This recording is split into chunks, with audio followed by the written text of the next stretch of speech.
माननीय जगदीश चंद्र। माननीय सभापति, मुझे मांग संख्या 16 और 17 पे जो विचार रखने का मौका दिया उसके लिए धन्यवाद।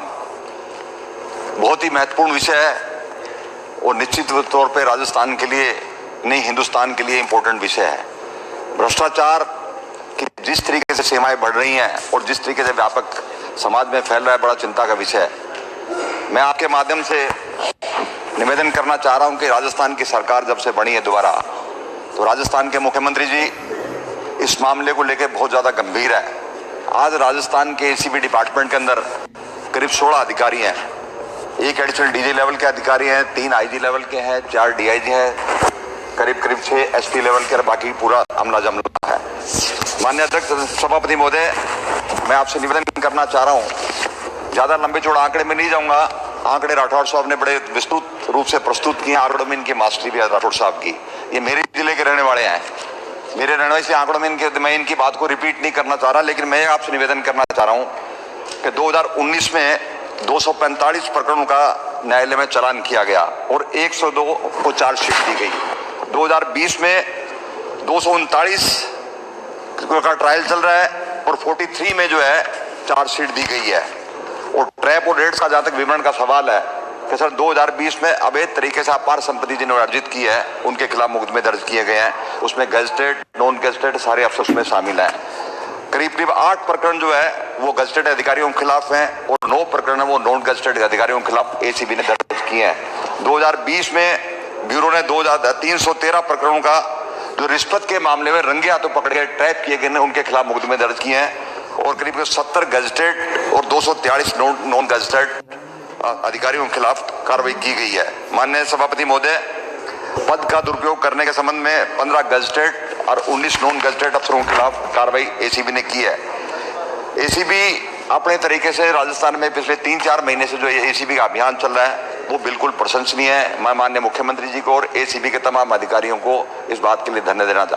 पहली बार राजस्थान में 2018 के बाद में जब सरकार बनी है और 2013 और 18 के बीच की चर्चा नहीं करूंगा मैं, वो आप भी जानते हो किस तरीके के राजस्थान का सबसे बड़ा माइंस का घोटाला इसी प्रदेश में हुआ था। एसीबी ने क्या कार्रवाई की वो भी आपके सामने है। और मैं आपसे निवेदन करना चाह रहा हूं, नेता उपनेता हमारे यहाँ बैठे प्रतिपक्ष के, कि दिल्ली में जो सीबीआई एक संस्था हिंदुस्तान की, सारी की सारी स्टेट, सारी की सारी संस्था उस पर ट्रस्ट करती हैं। पिछले 6 महीने से सीबीआई में स्थायी डायरेक्टर अपॉइंट नहीं कर पाई भारत सरकार तो, और जो भ्रष्टाचार की बात कर रहे हैं। और इसी सरकार के एसीबी सीबीआई में जो डायरेक्टर थे अस्थाना साहब, जिनके खिलाफ गुजरात में क्या था, किस तरीके से उठाकर उनको दिल्ली में बनाया गया था, ये भी पूरा देश जाना। मुझे चर्चा करने की आवश्यकता नहीं इसके बारे में। मैं आपसे निवेदन करना चाह रहा हूँ सभापति महोदय, जो 2018 में जो संशोधन किया गया दिल्ली स्पेशल पुलिस एक्ट के में जो संशोधन किया है, धारा 17 जो है उसमें उसके बारे में सैंक्शंस का, नॉन सैंक्शन का डिपार्टमेंट के हेड से जो परमिशन लेने की बात थी, उसमें दोबारा संशोधन करने की आवश्यकता है। आज डायरेक्ट एसीबी में कोई कंप्लेंट करता तो एसीबी का जवाब ये होता है कि हमारे हाथ बंधे हुए हैं, हम सिर्फ पैसे के लेने देने के मामले में दर्ज करते हैं मुकदमा, आय से अधिक संपत्ति के व्यक्ति के बाद में मामले मुकदमा दर्ज करते हैं। तो मैं आपसे निवेदन करना चाह रहा हूं, इस एक्ट में संशोधन की आवश्यकता है। सवाल इस बात का है कि भारत सरकार के राज्य सरकार के बारे में कानून बना सकती है। राज्य सरकार लॉ एंड ऑर्डर जो है स्टेट का सब्जेक्ट है। सेंट्रल गवर्नमेंट में फेडरल सिस्टम पे एक और अटैक किया गया 2018 में। जिस तरीके से कृषि कानून को सेंट्रल गवर्नमेंट ने राज्य सरकार का अधिकार छीन के कानून बनाएगा, उसी तरीके से जो एंटी करप्शन का जो कानून है ये स्टेट के हिस्सा है, स्टेट का पार्ट है। इसलिए इसमें स्टेट सरकार को, राज्य को इसमें परिवर्तन करके संशोधन करें इस कानून में, ताकि प्रभावी ढंग से एसीबी काम कर सके। एसीबी का मायना कि राज्य सरकार के जो लोक कल्याणकारी नीति है, जनता में एक संदेश जाए कि ईमानदारी और पारदर्शिता सरकार राजस्थान में काम कर रही है, लोगों का आत्मविश्वास बढ़े। एक करप्शन है, करप्शन एक सामाजिक बुराई है, ये व्यक्ति विशेष का मामला, कोई व्यक्ति करप्ट हो सकता है, कोई नहीं भी हो सकता, लेकिन फिर भी सरकार की एक संवैधानिक जिम्मेदारी बनती है, इस पे अंकुश लगाए। माननीय सभापति महोदय, मैं आपसे निवेदन करना चाह रहा हूं, justice delay justice deny, principle of the natural justice, ये जूरिस्प्रूडेंस के बेसिक प्रिंसिपल हैं। अगर किसी चीज में अगर जस्टिस डिले किया जाता है, जस्टिस डिनाई करने की श्रेणी में आता है। इसलिए सरकार को इस पर विचार करके एक स्पीडी ट्रायल की शुरुआत करें, ताकि मामले को कम से कम अंतिम छोर तक हम ले जा सके। पिछले 1.5 साल के अंदर जिस तरीके से शुरुआत राजस्थान सरकार ने करी है, माननीय मुख्यमंत्री जी ने मुख्यमंत्री जी ने घोषणा भी करी थी कि हम बिल्कुल एक ई गवर्नेंस के माध्यम से जो डिजिटल वॉइस लॉगर की जो आपने स्टाफ जो घोषणा करी, जो बढ़ाने की बात करी है, जो एसएमएस के जरिए जो करप्शन को पकड़ने की बात करी है, निश्चित स्वागत योग्य है। मैं समझता हूं एक इलेक्ट्रॉनिक ही जरिया है करप्शन को पकड़ने का, बाकी तो कोई जरिया ही नहीं आपके पास में, क्योंकि जैसे ही एसीबी का डिपार्टमेंट कोई कार्रवाई करने की कोशिश करता है, कहीं ना कहीं से न्यूज पेनिट्रेट हो जाती है। इन्हीं के अधिकारी, इन्हीं के नीचे का सबऑर्डिनेट स्टाफ कहीं ना कहीं इस बात की सूचना कर देता है कि सब आज आपके रेड पड़ने वाली है। जो भ्रष्ट व्यक्ति वो विजिलेंट हो जाता है। तो प्रभावी तरीके से सरकार की मंशा पे शक नहीं किया सकता। सरकार की मंशा बिल्कुल ठीक है, लेकिन सवाल इस बात का है कि जो रेड करने के बाद में जो सैंक्शंस की बात आती, जो प्रोसिक्यूशन सैंक्शन की बात है, उसमें जो डिले है वो निश्चित तौर पे चिंता का विषय, सरकार को उस पर विचार करना चाहिए। माननीय सभापति महोदय, मैं आपसे निवेदन करना चाह रहा हूं कि पिछले लंबे समय से एसीबी का जो ढांचा है, ये ढांचा भी मेरे हिसाब से अभी इसमें स्ट्रक्चर की कमी है। जिस तरीके से एसीबी को एक्टिवेट करना चाहिए, सरकार से मैं दरख्वास्त करूंगा, माननीय धारीवाल साहब बैठे हैं, आप बिल्कुल मॉडर्न तरीके से भारत सरकार का जो काम करने का तौर तरीका है उसके जरिए पे नहीं करके आपको अलग से एस्टेब्लिशमेंट डेवलप करना पड़ेगा। राजस्थान के अंदर अलग से आपको टेक्नोलॉजी के माध्यम से एसीबी को एक्टिव करना पड़ेगा। अब यही तो व्यक्ति, यही तो पुलिस के लोग हैं, ये एसीबी के लोग हैं। पुलिस में से एसीबी के लोग जाते हैं। जब सरकार बदलती है, जब सरकार में जो पुलिस अधिकारी जो मौजूदा पोस्टों पे बैठे हैं, जैसे ही सरकार बदलेगी वो तुरंत एसीबी के लिए दरखास्त लगाएंगे कि हाँ एसीबी में हम जाना चाह रहे हैं। तो वो उस अधिकारी पे आप कंट्रोल नहीं कर सकते। आपको कम से कम एक अलग से ऑर्गेनाइजेशन बना के, जिस तरीके से आपने अलग ऑर्गेनाइजेशन बना, अलग से उसका इंडिपेंडेंट डिपार्टमेंट हो, अलग से उसकी भर्ती हो, अलग से उसके लोग हो, ताकि वो ढंग से काम कर पाए, उसका प्रभावी ढंग से लोगों में एक संदेश जाए कि एसीबी ठीक ढंग से काम कर रही है।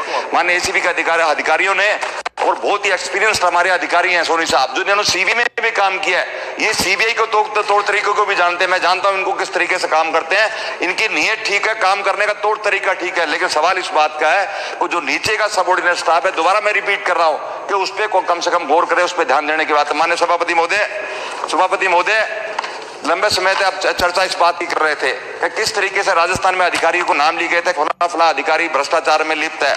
मैं आपसे निवेदन करना चाह रहा हूं, राजस्थान के साथ साथ राजस्थान के बाहर भी नजर डाल लीजिए। जहां जहां इन लोगों की सरकार है वो भी देखें उनसे कौन कौन सी सरकारों में क्या करा। मैं अगर गुजरात की बात करूं आपसे, मैं हरियाणा की बात करूं, एक हरियाणा में एक खेम का नाम का एक व्यक्ति का आईएएस अफसर है।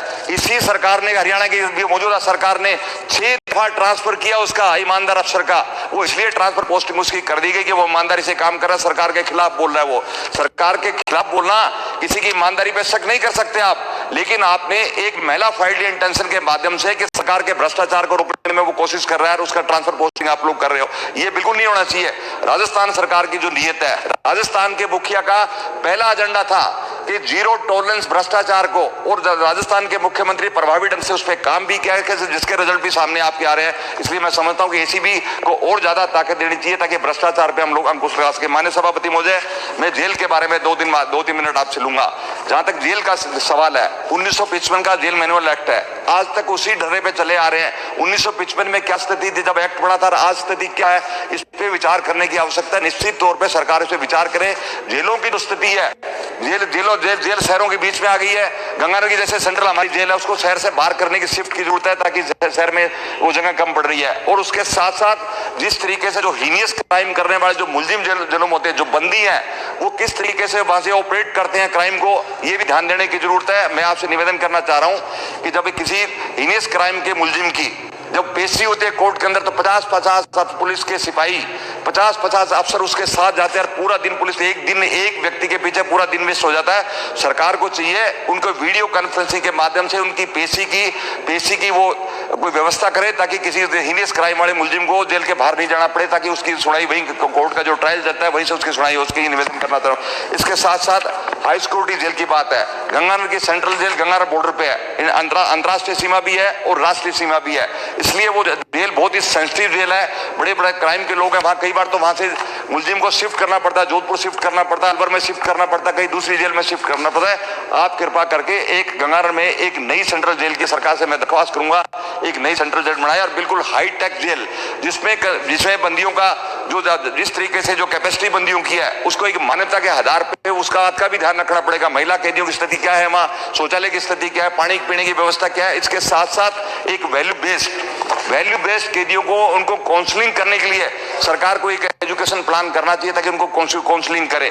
जो अपराधी जो परमानेंट जो भाई आदतन अपराधी हो गए हैं, जो जिनका अपराध छूट नहीं पा रहा, मैं समझता हूं कि आध्यात्मिक के जरिए इस चीज को हम कंट्रोल करने की कोशिश कर सकते हैं, जिसमें थोड़ा बहुत हमें फायदा हो सकता है। माननीय सभापति महोदय, मैं आपसे निवेदन करना चाहूंगा कि आज महिला दिवस भी है और हमारी महिला साथियों ने हमें कहा भी है कि स्पेशल सरकार को महिला दिवस पे करना चाहिए। मैं आपसे निवेदन करूंगा कि जहां पुलिस स्टेशन के अंदर महिला कर्मियों की कमी है, उनको पूरा करने का सरकार से मैं निवेदन करना चाहूंगा।